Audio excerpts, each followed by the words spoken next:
It's time for the good news. Tell me something good. Around the room, Amy. Last night, I heard these words from my son.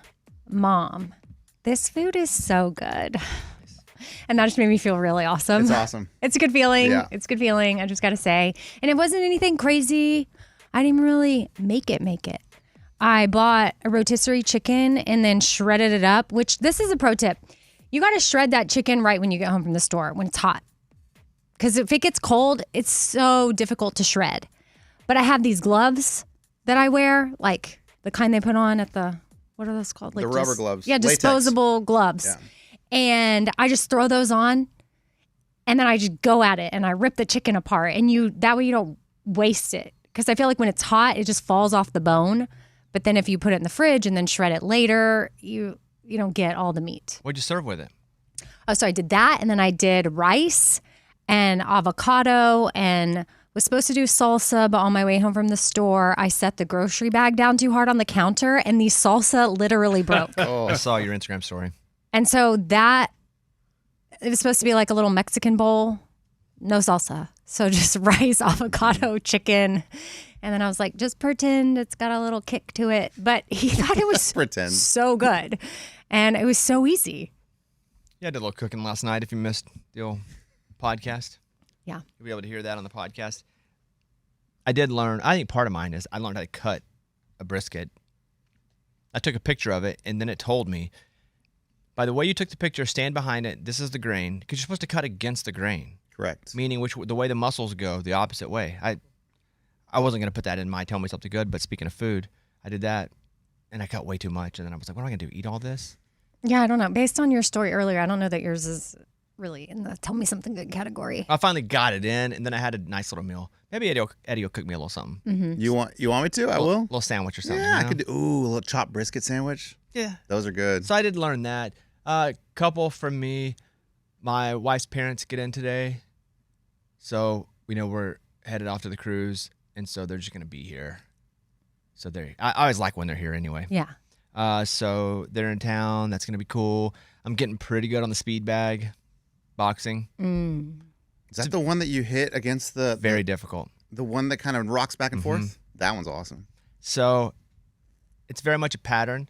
Pa-ta-ta, pa-ta-ta. And as soon as it's off, so I'm getting pretty good at it. So went a box yesterday. My boxing time just around 4 o'clock.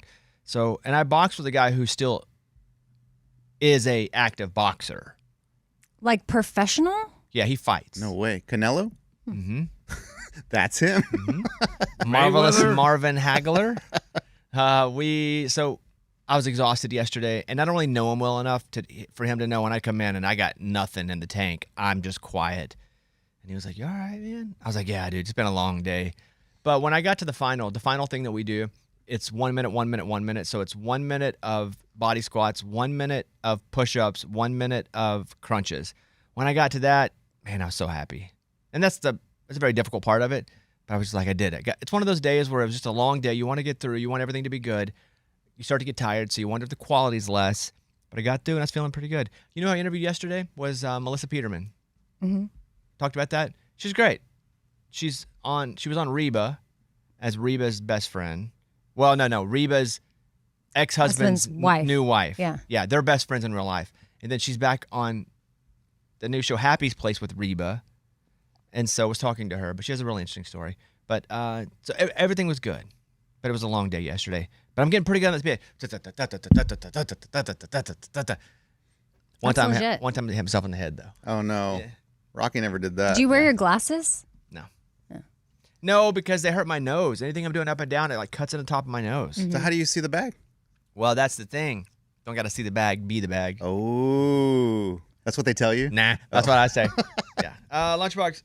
Oh, man, today is a big day. Today is a great day. When you sit down on your couch tonight, you turn on your TV, Survivor Is it back? Season 50 starts tonight. So because I know this is a big season, but what's different about this one? They're bringing back all players from all generations. So years and years. So it's the past 49. Boston Rob come back? I don't think Is he the most famous one ever? Him and Elizabeth Hasselbeck, probably? I would say yes. Or Richard? But he doesn't really do anything anymore. He's season 1 naked guy. Yeah, I would say, I think Richard died. Richard Hatch. Yeah, I think he's dead. He was in jail too. Yeah, because he didn't report the $1 million he won on Survivor. I mean, how can you go on a national TV show and not report that?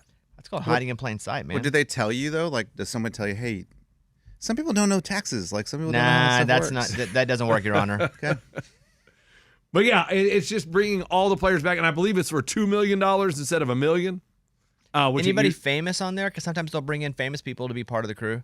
No, it's all past players. So, they do have Mike White, who is the White Lotus. Big deal. Right, yeah, writer, creator of White Lotus. Oh. But he was on it already. Yeah, he was already on it, and so he's coming back for this season.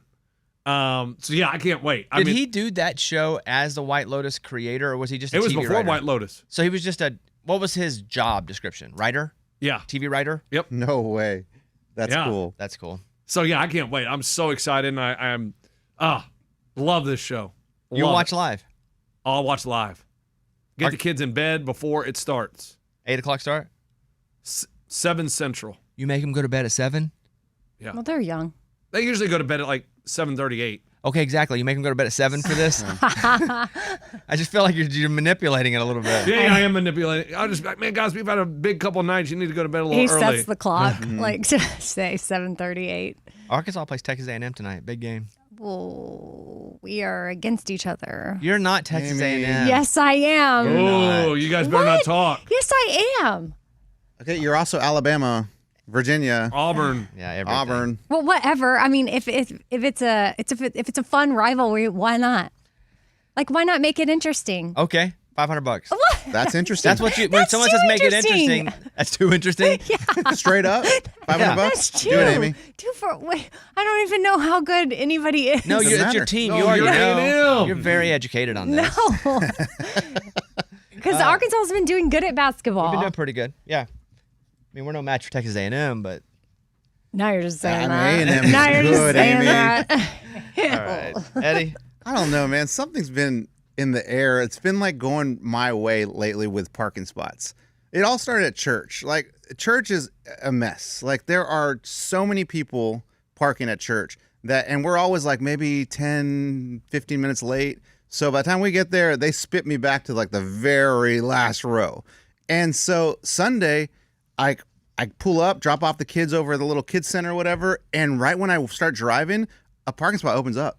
Like, out of nowhere. I'm like, that's cool. And then last night, we were at a basketball game at this school. Amy, you know how these basketball games go. There are so many cars in the parking lot, and I'm like, I'm never going to find a parking spot.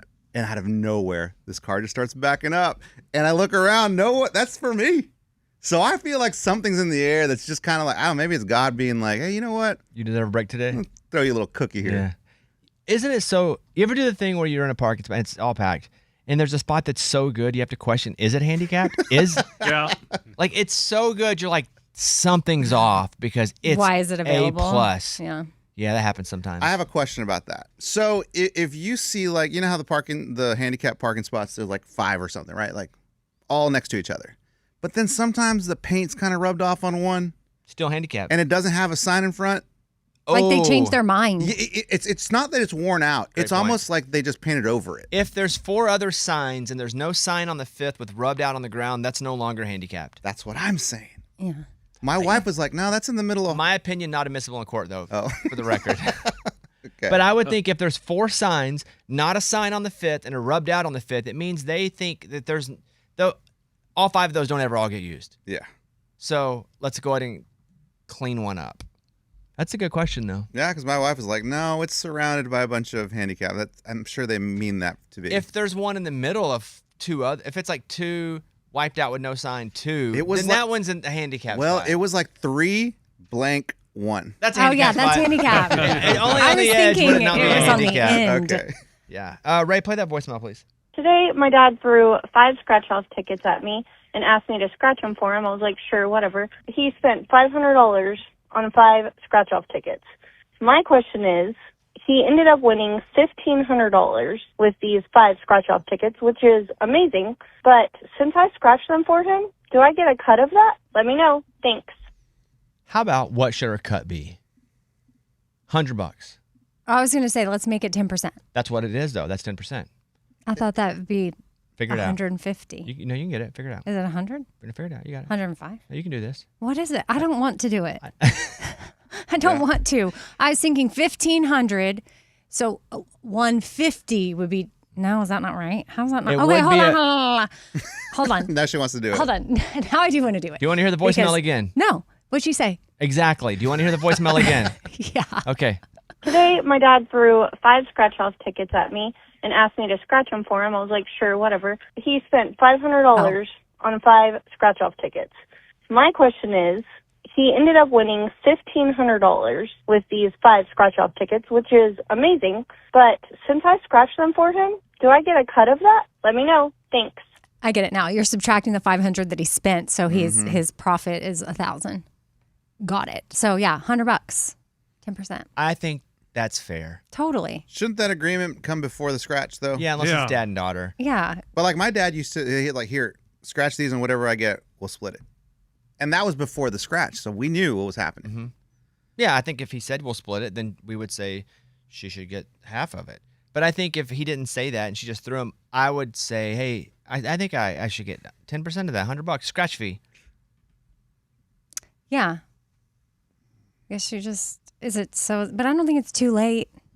No, just say, Dad, I want my scratch fee. It's Yeah. your dad. It's not like it's Yeah. somebody who works in the office with you. It's just Right. like when my kids, like, they'll help me pick teams for bets, right? They'll be like, here, Dad, they're definitely going to win. And then it hits. They're like, hey, where's my money? I'm like, you didn't bet it.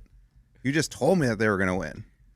Yeah, a little different. Is it? They really didn't do anything. She did the literal work of Scratching. scratching them, and he threw them at her. Okay. If you say, hey, kids, pick 2 winners, and if it wins, or just pick 2 winners for me, I think that's different. Yeah, that is different. Ray, play this one. Bobby, I was looking forward to the Mariana thing. I'm so glad it's already so interesting just listening to it on the podcast. I love it. I can't wait to watch it. I'm going to go watch it on Netflix. Thank you so much. I love the show. Love you guys. Bye. Thank you. My Bobbycast with Mariana Van Zeller is up, and it's not about music. Not everything is, but 80% of the stuff that we do is music or like the arts. But I'm just so interested in her story because she goes and she just bunkers down with the cartel, learns about them so she can tell us about it. So ways that we can, her war on drugs talk that I posted about was pretty interesting. She's like, we've been doing this for decades. War on drugs, and spent billions of dollars. And we are no better than we were then. Billions of dollars in. Yeah, that's crazy to me. Yeah. So it's up on, if you want to listen to it, just search for the Bobbycast wherever you get your podcasts. But if you want to watch it, it is on Netflix. So yeah, appreciate that. It's getting good response, but she's great. And there's one that I'm going to put up about that. The hacker stuff is crazy. When she goes and talks to hackers or scammers. I think, I put that clip up already about when she was talking to the person in India. I was telling you about it. It was India. And she was like, I can see in their bank accounts. I know they're rich, so I don't mind taking it. She's like, how much is rich? She's like, oh, if they have $1,000, that's rich to me. So I don't mind taking some of it. So That's crazy. it's all up. Thank you for the very nice word. That's Tell Me Something Good. There you go.